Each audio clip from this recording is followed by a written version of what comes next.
तुलसी और शालिग्राम भगवान का विवाह आज ही हुआ। क्यों? वैसे ये विवाह लंबा भी चलता है, 4 दिन का भी विवाह होता है, पूर्णिमा तक भी चलता है। तो विवाह क्यों हुआ? ये तुलसी कौन है? ये तुलसी पिछले जन्म में एक वृंदा थी। इनका नाम क्या था? वृंदा। ये बहुत बड़ी पतिव्रता थी। इनके पति का नाम था जलंधर। बहुत बड़ा जलंधर ताकतवर व्यक्ति था, पर राक्षस था, देवताओं को भक्तों को परेशान करता।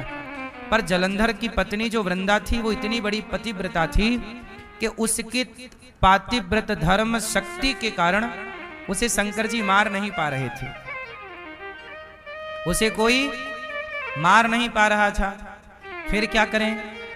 तब सबने भगवान श्रीमन नारायण से प्रार्थना की कि प्रभु, इसकी पत्नी बहुत बड़ी पतिव्रता है और जब तक ये पतिव्रता इसका भंग नहीं होगा तब तक ये मरेगा नहीं, तो आप कुछ करो। तो भगवान बोले कि मैं तो सतियों के सतित्व को बचाता हूँ, पतिव्रता नारियों के पातिव्रत धर्म की रक्षा करता हूँ, और आप कह रहे हो बिगाड़ो। कहा प्रभु नहीं बिगाड़ोगे तो आपके निर्दोष भक्त को जलंधर मारता रहेगा। अब भगवान भी क्या करें? जलंधर राक्षस है, गलत काम कर रहा है, उसे मारना भी जरूरी है, पर उसकी पत्नी बड़ी पतिव्रता है, उसके बल से वो मरने को तैयार नहीं। तब भगवान नारायण ने क्या किया? जलंधर का रूप बना लिया। जलंधर का रूप बना लिया और जलंधर बन करके भगवान श्रीमन नारायण वृंदा के पास आए और उसके साथ रहे। अब उसका पातिव्रत धर्म भगवान ने बिगाड़ दिया। वो भगवान की ओर आकर्षित हो गई। अब उसका जो दीपक जल रहा था वो बुझ गया। यहां दिया बुझा, यहां इसका पातिव्रत धर्म बिगड़ा, वहां जलंधर की मृत्यु हो गई। अब वृंदा को पता लगा कि मेरे पति की मृत्यु हो गई और मेरे साथ जो मेरा पति बनके बैठा है, साथ है, वो भगवान विष्णु है।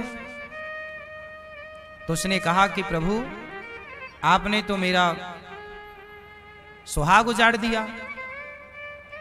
भगवान बोले कि तेरे सुहाग के कारण कितनों के सुहाग उजड़े, वो भी तो देख कि तेरे पति ने कितनों को मार डाला निर्दोष। उन सबको बचाने के लिए मुझे ये करना ही पड़ा। कहा कि जाओ, आपने मेरा पातिव्रत भंग किया है, मैं आपको शाप देती हूं। जाओ, आपके हृदय में करुणा नहीं है, आप पत्थर हो, पत्थर। जाओ, आप शिला हो जाओ, पत्थर हो जाओ। क्या हो जाओ? तो वृंदा ने दे दिया शाप। क्या बनने का? पत्थर होने का। अब भगवान बन गए शालिग्राम। तुलसी का शाप मिलाना तो वही क्या बन गए? क्या बन गए? शालिग्राम बन गए। अब तुलसी बोली कि मेरा पति तो मर गया, अब ये बताओ कि आप मेरे पति बन के आए थे, तो अब आप मेरे पति बनो। अब आप मेरे क्या बनो? आप मेरे पति बनो। तो भगवान बोले कि तुमने शाप दे दिया, मैं बन गया पत्थर। अब ऐसा करो वृंदा, तुम अगला जन्म लो और फिर तुम मेरी पत्नी बन करके आओ, हम तुम्हें स्वीकार करेंगे। तो वही वृंदा अगले तुलसी, वृंदा अगले जन्म में तुलसी बनी। तो तुलसी का एक नाम वृंदा भी है। इसका नाम वृंदावन इसलिए है कि जब वृंदा पहली बार तुलसी बनकर प्रकट हुई तो इस ब्रजमंडल में ही प्रकट हुई, इसलिए इसका नाम पड़ा वृंदावन। ये तुलसी का वन है। ये यहां तुलसी का क्या है? ये तुलसी का वन है, इसलिए नाम पड़ा वृंदावन। इस धरती पर सबसे पहले तुलसी महारानी कहां प्रकट हुई? इस ब्रजमंडल में, वृंदावन। वृंदावन भगवान कृष्ण की लीला से तो वृंदावन जाना जाता है, पर तुलसी के प्राकट्य से भी वृंदावन जाना जाता है। तो भगवान ने कहा कि तुम बनो तुलसी, हम बन गए शालिग्राम। अब शालिग्राम के ऊपर तुलसी चढ़ी रहती है। अब तुलसी क्यों चढ़ी है? अच्छा, तुलसी ने कहा कि सुनो, जैसे आप हमारे पति बन गए, कहीं हमें छोड़ के किसी और के पास तो नहीं चले जाओगे? भगवान बोले नहीं। तुलसी बोली मैं कैसे मानूं कि आप कहीं नहीं जाओगे? तब भगवान ने तुलसी को एक वादा कर दिया, वचन, कि आज से मैं तुझे वचन देता हूं कि शालिग्राम जी बनकर मैं प्रकट हूं, तो शालिग्राम की पूजा स्त्रियां यदि करती हैं तो मैं उनकी पूजा को स्वीकार ही नहीं करूंगा।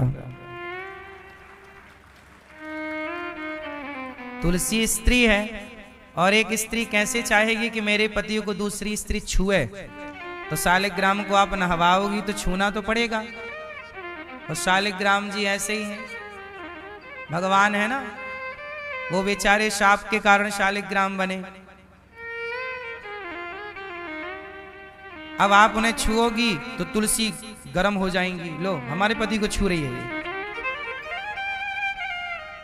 इसलिए तुलसी को प्रसन्न करने के लिए भगवान ने कह दिया कि मैं किसी स्त्री की पूजा को स्वीकार नहीं करूंगा। इसलिए शालिग्राम भगवान की पूजा स्त्रियां नहीं करती, इसलिए नहीं करती, ना करने का ये कारण है। इसलिए स्त्रियां गोपाल जी की पूजा करती हैं और पुरुष वर्ग को शालिग्राम भगवान की पूजा कर लेनी चाहिए।